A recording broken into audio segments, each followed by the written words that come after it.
C'est un domaine dans lequel les tendances, les opinions, les positions varient régulièrement. C'est bien celui des bêta-bloquants. Et actuellement, les hypertensiologues nous ont donné un coup de frein.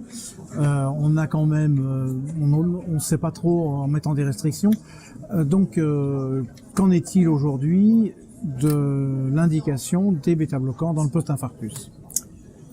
C'est une question effectivement qui bouge beaucoup depuis quelques années et on a intégré cette communication dans le cadre d'un symposium sur le post-infarctus du myocarde. En effet, a priori, les bêta-bloquants, s'il y a une indication où les bêta-bloquants semblent indiscutés, c'est le post-infarctus du myocarde. On les discute dans la maladie coronaire stable, on les discute encore plus dans l'hypertension. C'est vrai que l'insuffisance cardiaque, c'est quelque chose qui est à peu près indiscuté.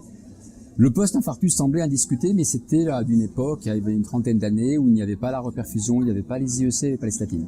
Et effectivement, on voit à l'heure actuelle plusieurs publications qui sortent et qui remettent en question ce dogme des bêta-bloquants systématiques et de façon indéfinie. Gabriel Steg était une des personnes les plus expertes pour évoquer ce problème avec nous. Et au cours de ce symposium, nous évaluerons également d'autres moyens maintenant de suivre ces patients qui ont un infarctus du myocarde, pas seulement avec l'ECG ou avec l'échographie, mais avec l'IRM, qui est un outil maintenant de suivi tout à fait important, et on verra ce qu'apporte l'IRM dans le diagnostic, la valeur pronostique et le suivi d'un infarctus. Et enfin, troisièmement, ce qui se développe également, c'est les biomarqueurs. Biomarqueur infarctus, on pense qu'à troponine, uniquement troponine.